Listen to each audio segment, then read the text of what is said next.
తండ్రి లేని వారినైనను విధవరాండ్రనైనను బాధింపకుడి. ఇర్మియా 22:3.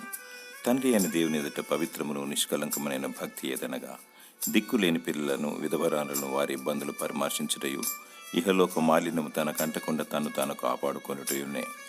నేను దేవుని ప్రేమించుచున్నానని చెప్పి సాటి మానవుని ద్వేషించిన ఎడల ఏమి ప్రయోజనము? నీవు చూస్తున్న నీ సహోదరుని ప్రేమించనిచో దేవుని ఎలా ప్రేమించగలవు? విధవరాండ్రను దిక్కులేని పిల్లలను ప్రేమించాలి, పరామర్శించాలి మరియు వారి అక్కర్లను తీర్చాలి. దేవుని ప్రేమించు, మానవుని కూడా ప్రేమించు. నీ క్రియలు దేవునికి ఇంపైనవిగా ఉండాలి. ప్రతివాని క్రియల లెక్క దేవుని యొద్ద కలదు. ముసలి ప్రాయంలో ఉన్న బీద విధవరాండ్రను బాధించకూడదు. తండ్రిని కోల్పోయిన అనాథ పిల్లలను ఆదరించు, బాధించకు. దేవుడు నిన్ను దీవిస్తాడు, నీకు ప్రతిఫలమిస్తాడు, పరలోక రాజ్యమును నీకు అనుగ్రహిస్తాడు. దేవుడు నిన్ను నీ కుటుంబాన్ని దీవించునుగాక. ఆమేన్.